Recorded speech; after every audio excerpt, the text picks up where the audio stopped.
Good morning, everyone. Jan Hicks from Jan Hicks Creates here. Trying to figure this out. Figure what out? How to do a stitch with me without the proper setup. I feel like I'm kind of wrapped around my equipment here, and I don't have really any place to set all my tools, so they're kind of scattered on each side of me on the chair. My pattern is propped up on my iPad. Yeah, so, but hey, we're stitching, right? I am working on 4 seasons. I would show you the picture of the pattern, but that means I'd have to, it's huge, and I'd have to rearrange it, and where I have it right now, it's kind of staying put, which is something I was just wrestling with. So if you saw my Flosstube video number 35, the one I put up yesterday, you saw a picture of it, and I had promised you a stitch with me, so here I am. Got a baby start on it. So let's see. It is Friday, January 4th at 10:34 a.m. in Mililani, Hawaii. It is 75 degrees, going up to 76. It was a low of 65 last night.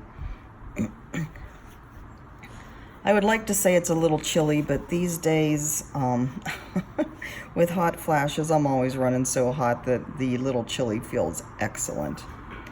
But there is a beautiful breeze coming in the door, the screen sliding door here. Enough clouds that I don't have a whole lot of sun shining in on me to make me too warm. It's just a gorgeous day. And hey, I'm sitting here stitching. And as soon as I'm done talking to you, I'm going to start my Outlander marathon, because I am a number of episodes behind. And it's time to get caught up. I'm rereading the series. I actually started on book 5, maybe? The Fiery Cross. I've reread the first 4 so often that kind of have them memorized, more or less. And the Fiery Cross isn't my favorite because Diana Gabaldon does some, I don't want to give anything away, but I am not at all happy with some of the things that she does to the characters in this episode, in this book. But it's not one I have read as often, and I want to reread all of the remaining ones before her next book comes out, which she says will be in 2019 sometime. So I want to be ready for that. Let me move this out of the way so I can see the pattern. So, 4 seasons. This is one of my year of big ass project starts. And let me tell you, so my fabric is, I measured it this morning. Shoot, 35, just a bit over 35 inches by 20 inches. So a lot of fabric to play with.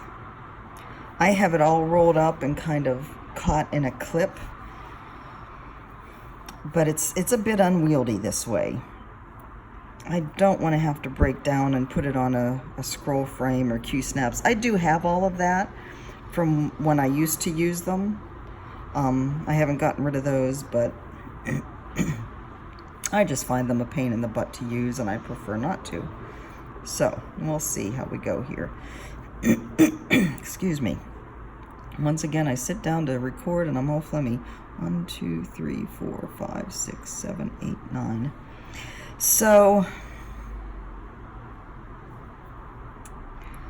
I think I mentioned yesterday that I do not have all the floss that I need for this. 2, 3, 4, 6. I had gathered some together, but I hadn't gathered it all together. Some of it is in Pretty Little India, which I do happen to have with me, so I can pull it from there. 1, 2, 3, 4, 5, 6, 7, 8. Hold on. 1, 2, 3, 4, 5, 6, 7, 8, 9. So I can pull it from there. But there are quite a few other colors that I don't have. And of course, I'm starting in the lower left. And of course, you can't see where I'm pointing because I'm pointing at the pattern. The first few colors that I need in the lower left are ones that I don't have. Doesn't that just figure? So I am going to work with what I have. I'm hoping that I won't have to jump around too much. You know, that I'll have enough to bridge whatever gaps there might be so I can get some done until the shipment gets here. And I actually have time to sit and stitch again after unpacking. So I'm just going with whatever I can get. So let's see. Mike is officially checking out of the Navy Lodge today. So temporary quarters is all done. It feels fantastic. We slept last night on the mattress, decided to not put it on the bed. It got to be a little late after some running around yesterday afternoon, yesterday evening. So we just kind of crashed here. Watched Bird Box last night. There's been a lot of buzz on our Facebook streams about Bird Box. So we decided to go ahead and watch that. It was pretty good. It was definitely a different take on a horror type of movie. I don't usually like horror. I don't usually go for horror. This one wasn't too bad because it really didn't show, well, it showed some things. But anyway, it wasn't too bad. We like Sandra Bullock, and she was good in this. It's kind of along the lines of A Quiet Place, if you've watched that one. That one was definitely a freaky one. But anyways, I will be spending my afternoon catching up on Outlander. And that is definitely my happy place. So, some happy things, speaking of happy place, some happy things about being in the apartment. Little things. Like this wonderful breeze coming in here. You know, it got a little to the point, I think it went up to a high of 76 yesterday. And it was pretty sunny. And I'm sorry, I keep bumping you here. My setup, like I said, isn't the most ergonomically happy. Happy seems to be my word of the day. Anyways, yesterday, according to the weather thing on my watch, it got up to 76. But you know, there's no thermostat in the apartment. And this is kind of a new thing for us. Oh boy, there's a really nice wind coming in there. It's kind of a new idea, not having a thermostat. There's no heater. You don't have to heat apartments here. You just have to cool them, and all we have is room window air conditioners in this room and in the 2 bedrooms. So you don't really have a thermostat, and that's kind of a new paradigm for us. We've never lived in a house, even in Florida. You know, we had a heater, and we had to kick it on every once in a while, and we actually had a fireplace. I'm actually going to end this thread here. We actually had a fireplace in our living room there, which we did use periodically when it got down into the 50s. At night, we would get up and get a fire going in the morning just to take the chill off. That way we didn't have to run the heater. I think in the 5 years we were there might have been only, well, okay, let me put it this way. In the 5 years that we were there, I think we used the heater the last couple of winters as our blood thinned out, and we got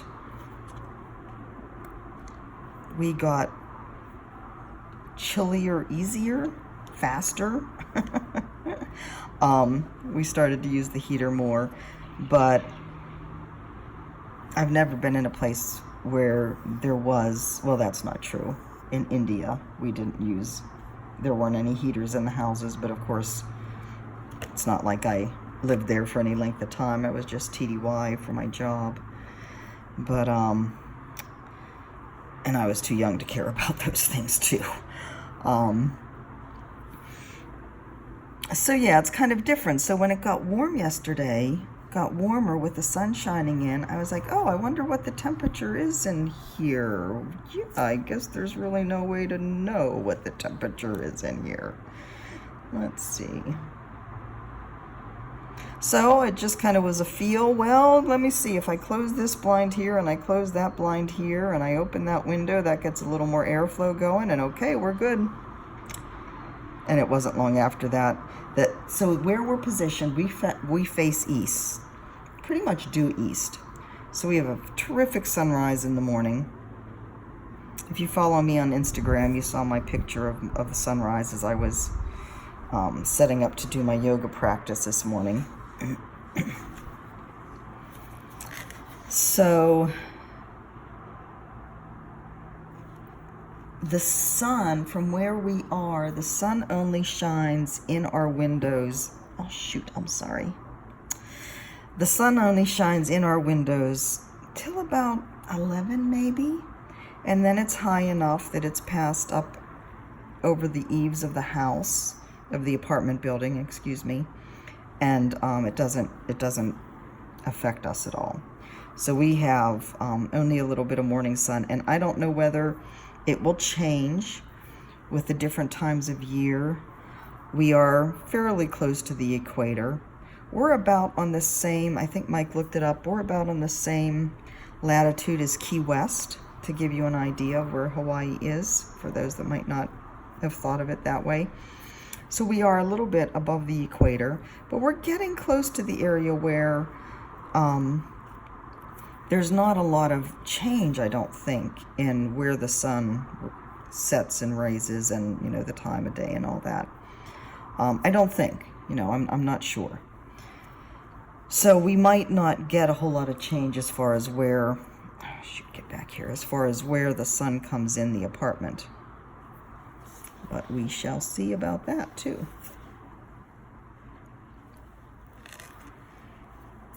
So lots to discover here in Hawaii. Speaking of discovering, so as most of you I think know, I am going to StitchCon. I have my reservations made at the hotel there, at the live-in hotel. Hold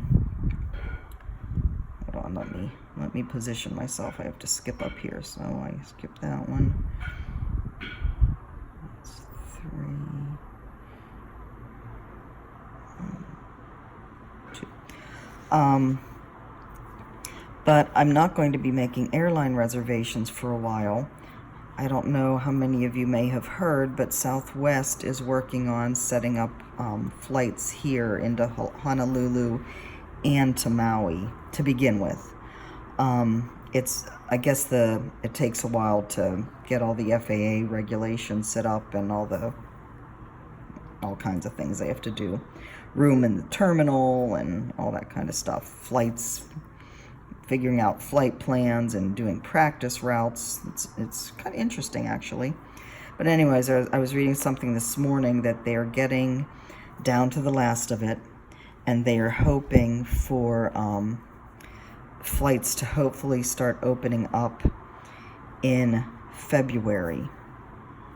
Right now, the flights will only be going to 4 California airports: San Diego, Sacramento, I don't remember the other 2. LAX is not one of them at this point, although I think negotiations are in the work. I think with LAX it's mostly about finding gates that would be available for those flights.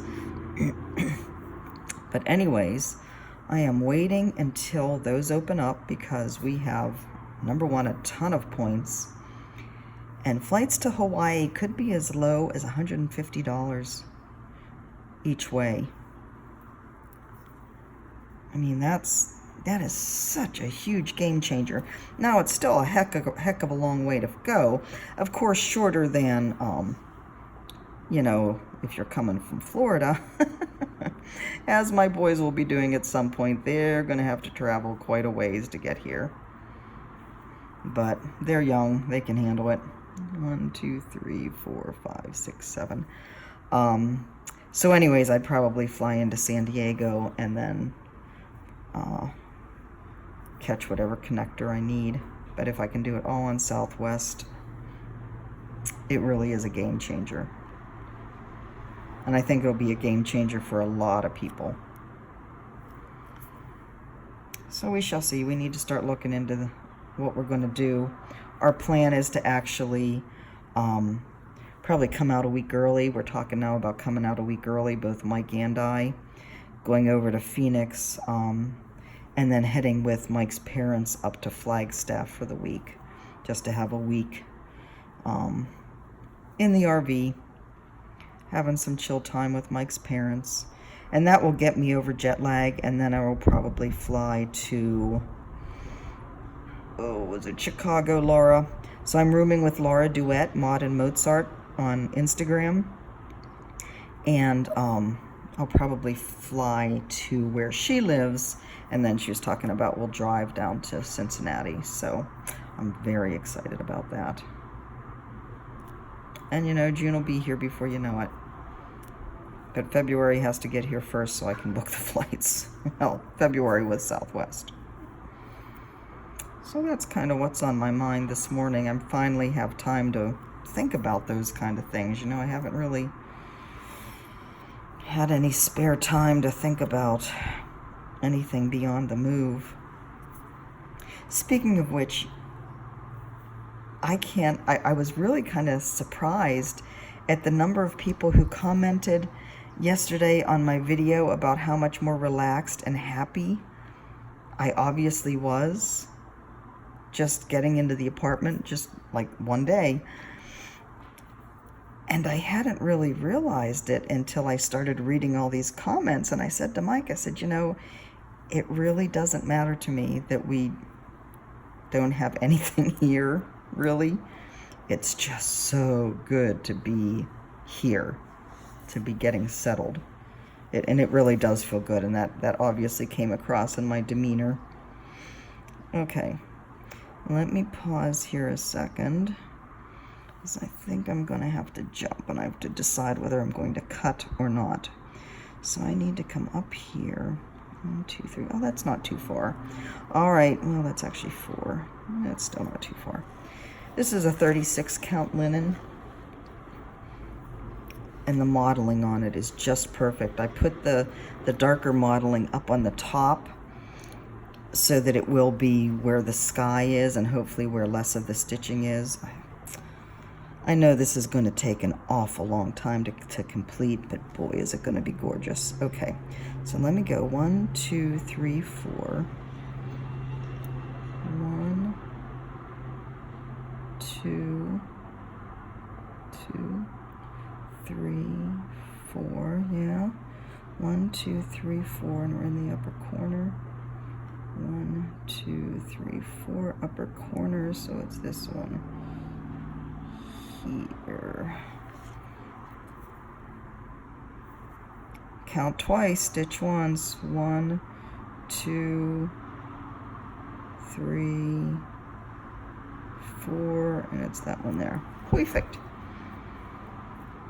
Oh, and there's a lot of this color up in the tree, so I'm working on a kind of a bushy tree on the end here. Kind of a strange color for a tree, I know. But remember, this is called the Four Seasons, so I assume this is like the winter tree, the winter side. I don't know. I just know I love it.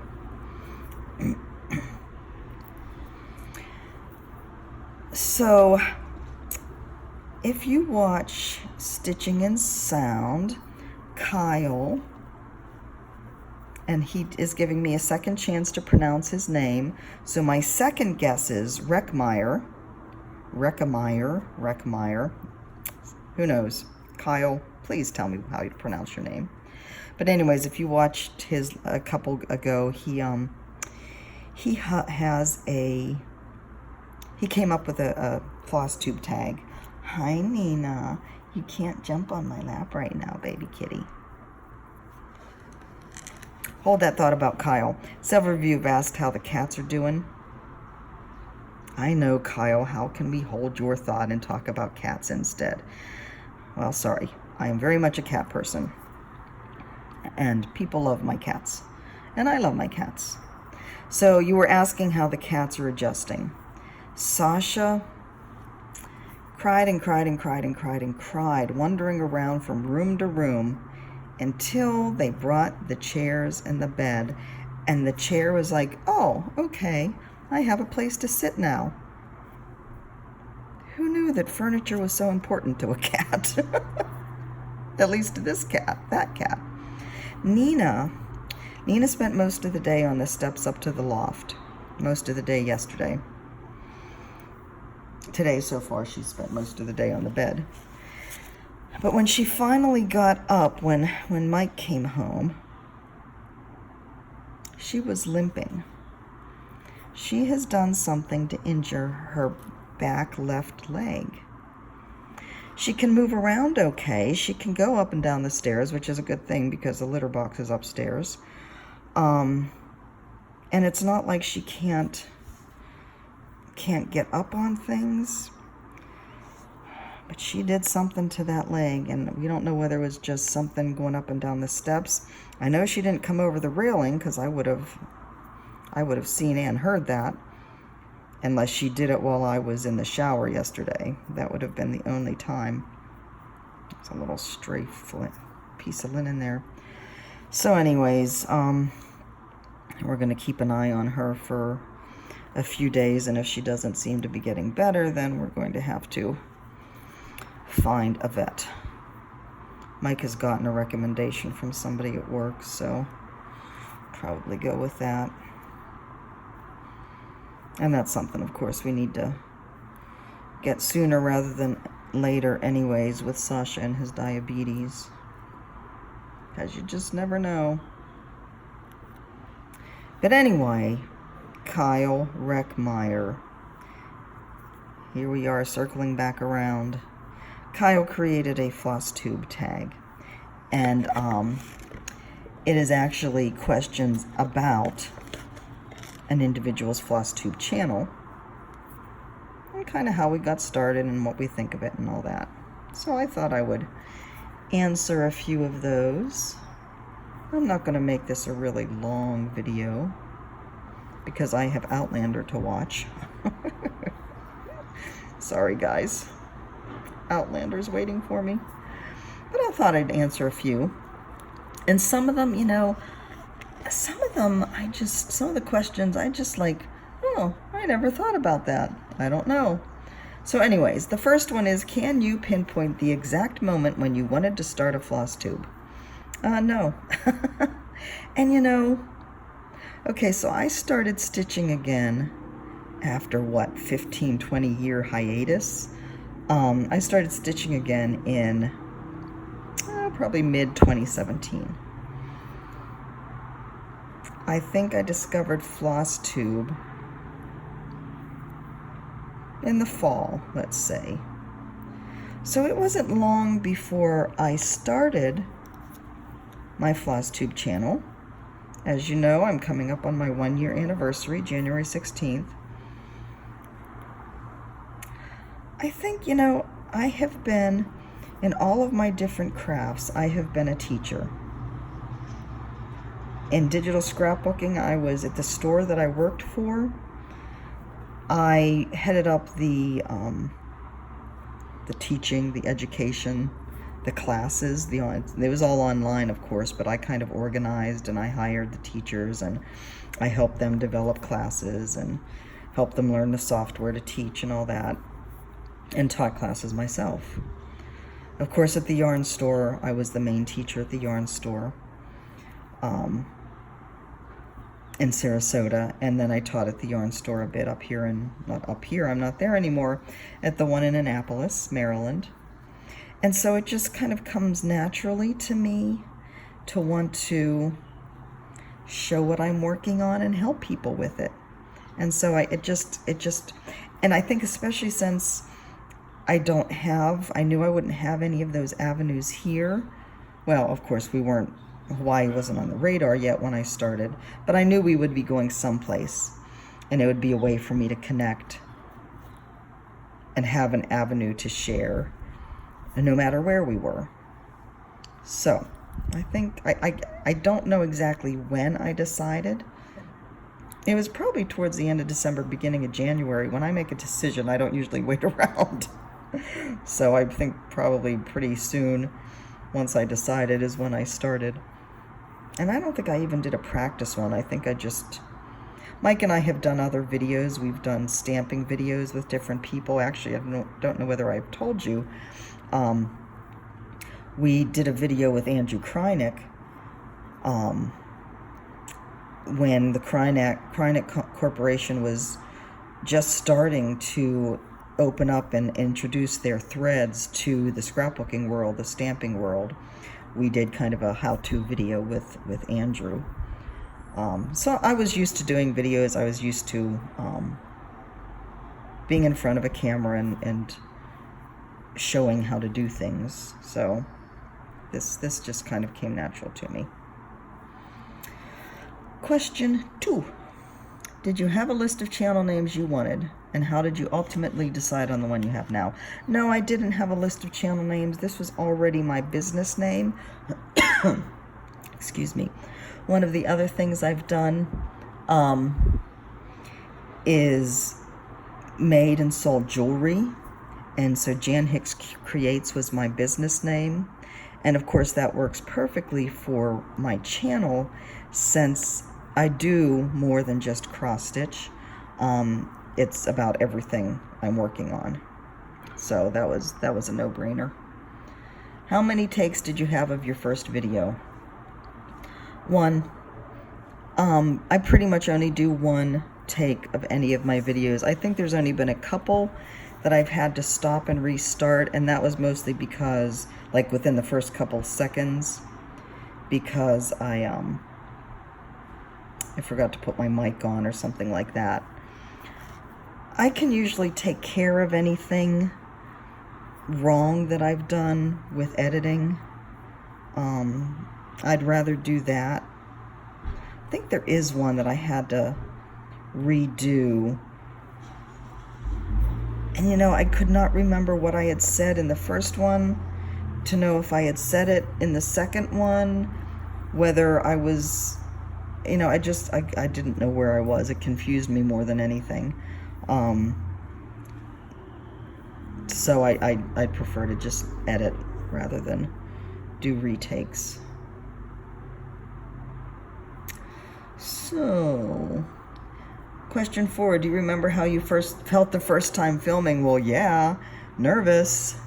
Because, you know, even though I'm not worried about being in front of the camera that much, it's still a new community. It's still a new thing that I was showing. And as much as I thought I was pretty good, you don't know if people are going to like you. It's still going out on a limb and making yourself vulnerable. And who is comfortable with that? Nobody's comfortable with that. Luckily, you guys have embraced me. I've made friends. I know I will continue to make more friends. And you've just opened up a whole new world to me. And I love it. I love everything about it. You know, somebody, let's see, I think it was it Carolyn Zook? I'd mentioned, I'd posted on Friday Off the Grid and Stitch Mania about my 1-year anniversary coming up. And no, it wasn't Carolyn, it was Patricia, oh shoot, I forget her last name. But somebody had commented on my post saying, oh, and here's to another 10. Like, okay, let's not get carried away here. But hey, who knows? If I'm having fun and I still have something to show, you just don't know what the future holds. Of course, in 10 years, we hope to be out on the road full time and get in the RV, so that will create its own set of challenges and its own areas of interest, right? Just think of all the cross-stitch stores I can tour and do videos of. Yeah, I'm happy to do that. All right. Number 5, do your friends and family know you do Flosstube? If they do, did you tell them right away, tell them at a later time, or did they find out on their own? How did they react? Most of my friends know. I post on Facebook. I have my Facebook page, and a lot of my friends do follow that. So I think a lot of my friends watch the video. Family, Mike doesn't watch the videos. I tell him about, you know, anything that might have happened or any comments that I think are pertinent that he might be interested in. But, you know, he lives with me. He doesn't have to watch the videos. Other family, you know, I don't have much other family. My parents aren't around anymore. My brother and I aren't that close. He perhaps, I doubt if he watches. His wife might watch. She's a crafty person. She likes doing stuff. But I really don't know. She's never commented on anything. So she's commented on my Facebook posts on my Facebook page. But my sons know. My younger son thinks it's totally boss that not only does his mother have a YouTube channel, but that I am monetized on my YouTube channel, and that I'm actually making money on my YouTube channel. You know, when he first told me about, and he watched PewDiePie, Logan Paul, he's one of the biggest names in YouTube land as far as the people that are really big money makers.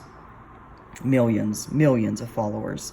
But when Ben first told me about this whole YouTube thing, and this is, you know, a number of years ago, and that people were actually making money just by putting videos out there, I'm like, how can that possibly be? How does that work? I just could not understand it. And here I am. So yeah, I think, you know, they don't particularly care for the topic, but I think my sons think it's pretty cool. And no, they don't watch. That would just be funny. Let's see. Question 6. Who were some Flosstubers you watched when you first started? Definitely Michelle, Bendy Stitchy. She was probably one of the first. Michelle, Farm Girl Stitcher. Letitia, Crafty Curator. Yvonne, Night Owl Stitcher. Caroline, Off the Grid Needle Arts. I think those were my first ones, and it just kind of grew from there, of course, because everybody mentions everybody they knew that they watch, and we all follow, and it just gets kind of insane. You just can't keep up with it all. But that's okay. I watch what I can and comment on everything, and it's all fun. Okay, 7. Was there anything you wanted to do differently in your videos that you weren't seeing others doing? No. I think I'm somebody that kind of, my belief is that there's no new thing under the sun. And that's not bad or good. It's just, it's kind of hard to invent things in this world. And I'm not necessarily a leader. Now, I guess putting all the photos at the beginning of my videos was something that most people didn't do. So I guess I could say that, but that's not like that was anything stitching related or, I don't know. You can tell me what you think, if that's something that you appreciated and you thought was different from most people, and I think most people like it. You get a little glimpse of different places that you might not otherwise see. Let's see, one more question. I'm going to end when I finish this thread. 7. Was there anything you wanted to do differently in your Nope, that's the one I just asked. 8. What was the best piece of advice you had when you started your Flosstube? Well, the best pieces of advice was from Mike, because he's brilliant and he knows all things, and especially since he's done videos before. But his best piece of advice was audio. If your audio sucks, then you're not getting your message across, and why are you doing it? My best piece of advice for any newbies is not just audio, but your lighting. I know it's hard, but you want to have the best lighting you can possibly get because you want people to be able to see accurately what you're showing. You know, the pretty colors and everything. All right, so that's a nice little start. I'm going to continue on the rest of this. Not the rest of it. Well, I will be working on this for many, many months and years. Hopefully not years, but we shall see. But this is my piece for today while I'm watching Outlander. So guys, let's see. It is Friday. So this will be my, this is my Friday off the grid piece. Perfect. A nice full day of stitching. I hope you guys have a great day. I hope you have a wonderful weekend and that the sun is shining where you are. Find your joy, and I will be back maybe Monday. I'll do the flip through of those 2 books that I got from the French needle. That might be a plan. Monday or maybe next Friday, sometime. But anyways, guys, have a great weekend. I hope you enjoyed this. I will talk to you soon. Bye-bye.